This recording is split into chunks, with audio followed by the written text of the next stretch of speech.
Kami sudah ngobrol tentang gaming kripto sejak tahun lalu. Sejak itu, ada banyak proyek game mulai meluncur ke pasar. Dengan masuknya proyek-proyek baru, cukup sulit untuk menilai proyek mana yang bagus. Pembuatan dan peluncuran game itu tidak mudah. Ada banyak variabel yang perlu dipertimbangkan serius. Nah, hari ini kita akan melihat 7 faktor utama yang perlu dipertimbangkan dalam menilai sebuah game kripto. Biar nanti kalian semua lebih pede lagi dalam berinvestasi dan tidak salah pilih. Oke, let's go!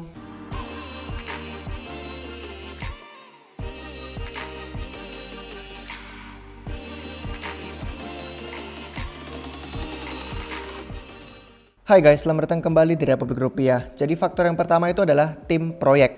Kalau komunitas adalah urat nadi sebuah proyek, tim adalah jantungnya yang bertanggung jawab untuk memompa darah dan menjaga agar proyek tetap hidup. Sangat penting bagi investor untuk paham bahwa saat mereka berinvestasi ke dalam proyek, mereka berinvestasi ke dalam tim daripada produknya. Selain pengalaman dan keahlian, tim juga harus menunjukkan passion dan bersemangat. Tim yang paling banyak menerima dukungan adalah tim yang terus membangun, memberikan update, meminta feedback, terlibat dengan komunitas, dan peduli dengan saran orang lain. Untuk para calon gamers dan investor yang meriset tim manapun, pertimbangkan beberapa pertanyaan ini. Apa timnya serius membangun? Apa kerjaan mereka hasilnya baik? Apa mereka yakin bisa mewujudkan visi? Berikutnya adalah faktor visi yang jelas dan mudah dimengerti. Investor dan gamers perlu dengan mudah memahami konsep yang disajikan. Tidak peduli seberapa besar potensi yang dimiliki sebuah game, mereka akan sulit mendapatkan dukungan atau daya tarik kalau tidak ada yang paham visi gamenya. Disinilah metode keep it simple menjadi patokan. Saat ada game yang terlalu banyak janji konsep, takutnya itu hanya imajinasi liar mereka aja. Misalnya, ada banyak fitur permainan yang tidak nyambung, terlalu kompleks dipahami, jadi gamenya itu terasa berlebihan. Mungkin narasi atau alur ceritanya monoton, atau tidak memiliki tujuan karakternya untuk maju. Saat dibaca atau dijelaskan, harusnya sebuah visi atau konsep game itu cukup bisa dipahami para calon investor atau gamers. Berikutnya adalah faktor loop gameplay yang solid. Loop gameplay adalah mekanisme atau tindakan-tindakan utama yang akan dilakukan seorang gamer berulang kali saat mereka bermain sebuah game. Inilah yang disebut sebagai co-gameplay loop atau singkatannya CGL di dalam industri game. Begitu orang melewati fase nih mewahnya game baru di awal kan pasti paling tertarik terus paling bersemangat. Nah, satu-satunya hal yang akan membuat gamers tetap setia adalah loop gameplay yang bikin ketagihan.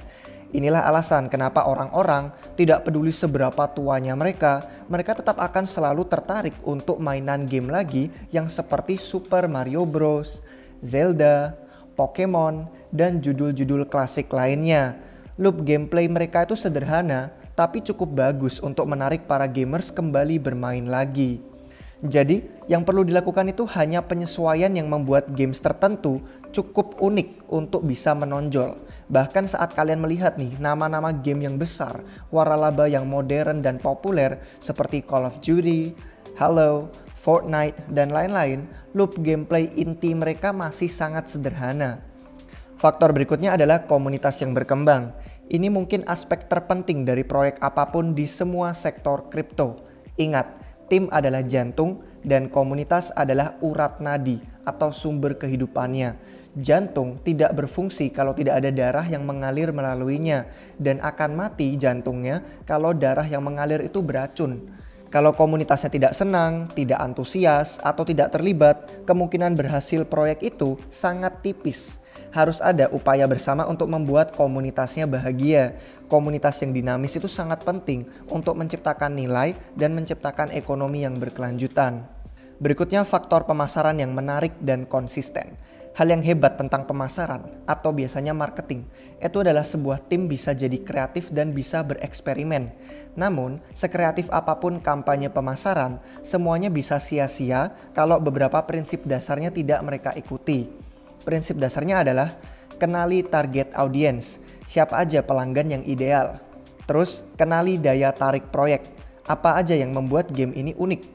Terus, manfaatkan media sosial. Jenis follower seperti apa yang dibangun proyek ini? Platform apa yang mereka jadikan target? Yang terakhir, pahami kompetisinya. Tidak ada salahnya mengamati kompetitor dan mencatat hal-hal yang berhasil dari mereka. Mungkin bisa berhasil untuk kita juga. Nah, saat ini sektor gaming kripto tapi masih berkembang. Jadi bisa aja nih ada game yang lolos tanpa strategi pemasaran hebat. Ini alasannya karena kita berada di pasar yang penuh dengan kegilaan dan mania. Investor-investor yang hanya mencari cuan selalu berusaha kejar-kejaran roket. Namun, seiring pertumbuhan berlanjut, mania yang seperti ini akan mulai mereda dan akan sulit menarik perhatian gamer dan investor nantinya. Jadi setiap proyek yang berusaha keras dalam marketing, mereka ini yang patut untuk kita pantau. Faktor berikutnya adalah visual game yang cakep. Setiap tim harus tahu bahwa gamers itu ingin melihat gameplay aslinya. Trailer sinematik memang keren, tapi itu tidak cukup. Idealnya, sebuah proyek tidak harus fokus pada bikin trailer sinematik aja. Mereka sebaiknya usahakan video gameplay yang sebenarnya. Atau bisa aja digabung, cuplikan sinematik digabung dengan cuplikan gameplay.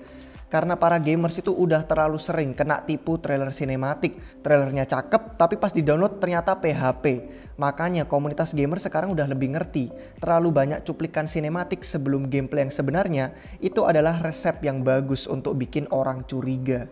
Ingat, trailer game itu cuman bonus, tidak 100% hal yang wajib dilakukan.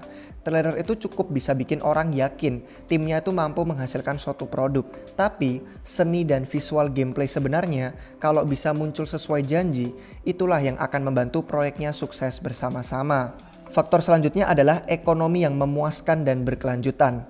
Ekonomi dalam game kripto tuh sangat penting, bahkan lebih penting daripada game biasa yang bukan kripto, karena nilainya terkait dengan uang nyata, terkait dengan investasi nyata. Tidak ada yang bisa bikin proyek tenggelam kecuali ekonomi yang buruk. Kita bisa lihat ini terjadi dengan Axie Infinity, meskipun sekarang pengembangnya pun sedang berusaha untuk memperbaiki itu.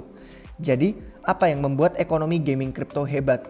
Contoh-contoh beberapa diantaranya adalah mungkin NFT yang melengkapi gameplay, sistem hadiah yang seimbang dan adil, mata uang game yang inflasinya tidak berlebihan, dan tokenomics yang masuk akal terkait token tata kelola dan mata uang dalam gamenya. Ini semua penting untuk dicapai dengan benar, tapi kita pun juga harus ingat bahwa sektor gaming kripto masih sangat baru. Jadi jangan terlalu banyak komplain, karena tim proyek pun masih harus banyak belajar untuk cara membangun ekonomi yang bagus. Idealnya ya nanti komunitas tidak perlu menanggung penderitaan model ekonomi yang buruk. Jadi semoga kita bisa melihat tim proyek gaming kripto yang cukup gesit dan cukup fleksibel sebelum dampak signifikannya bisa merugikan gamers dan investor. Nah, sekarang seperti apa kesimpulan pendapat kami tentang proyek-proyek gaming?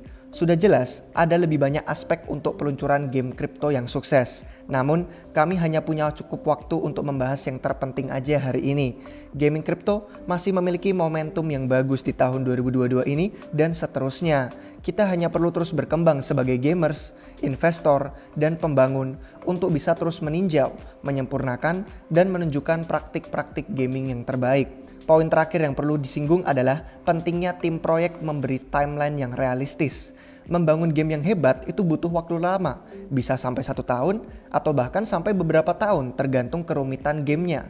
Sayangnya, ada proyek-proyek game yang berjanji game rating AAA itu bisa selesai penuh dalam waktu 6 bulan.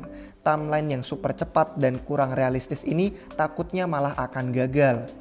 Alangkah baiknya kalau proyek game kripto tidak banyak berjanji, tapi memberikan produk dan kejutan yang lebih baik. Tidak apa-apa kalau harapannya sempat padam, asalkan mereka bisa memutar kembali harapan komunitas dengan produk yang berkualitas mantap. Itulah yang orang-orang lebih sukai. Jadi sekian guys, kiranya yang bisa kami bagikan tentang 7 faktor utama dalam pertimbangan menilai sebuah game kripto. Jika kalian suka silahkan like dan jangan lupa subscribe ke channel YouTube Republik Rupiah biar nggak ketinggalan video terbaru apapun dari kami.